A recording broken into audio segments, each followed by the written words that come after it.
So hi, I'm Andrew Taylor, and I'd like to talk to you about the chapter of my book, Stewardship and Strategy in Turbulent Times. The idea of this chapter is that our rights are dependent upon our duties. This is something that business has forgotten too long. Business is very quick to claim its rights, very happy to exploit based upon the desire to seek out those rights, tends to be less willing to accept its duties. If we're serious about leadership in an environmental sense, business needs to rethink this, not just because it's the right thing to do, but it makes business sense. Simply continuing with a business model based upon what we call Anthropocentrism, the idea that the earth is there for human beings to exploit, cannot continue. The idea that we can do this on the basis of utilitarianism, the idea that we do things because they're purely useful in an economic sense, is simply not sustainable ecologically. But to replace this, we don't need to invent something new. We simply need to adopt a model based more on virtue ethics. This is not something new.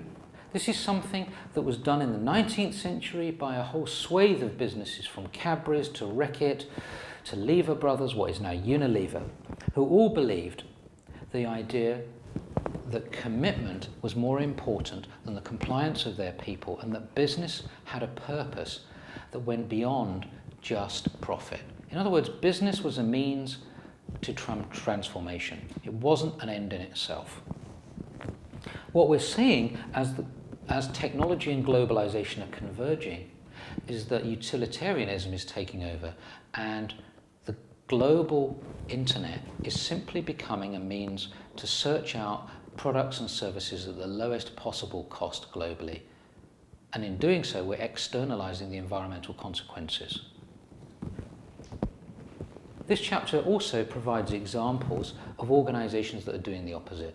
Organizations such as community enterprises, Triodos, a very interesting bank that's using crowdfunding to finance local communities in areas like renewable energy, putting up a wind turbine, helping them structure a community enterprise to support it, all sorts of things, and effectively creating financial markets that previously didn't even exist. They have raised hundreds of millions of pounds doing this. They've disintermediated existing banking relationships. They are an example of an organisation which is thriving within the network economy. The phone co-op is another one. Who'd have thought that a cooperative would be the best way to structure a mobile phone business? They're growing extremely well. They're investing in all sorts of other areas and supporting renewables. So when people form community enterprises, typically they're connected into the phone co-op. They're connected into Triodos. They're creating an ecosystem to address a level of ecological sustainability that is commercially successful.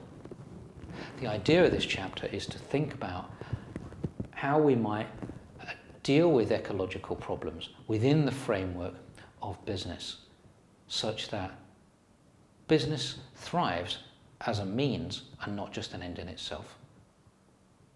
Thanks, I hope you enjoy.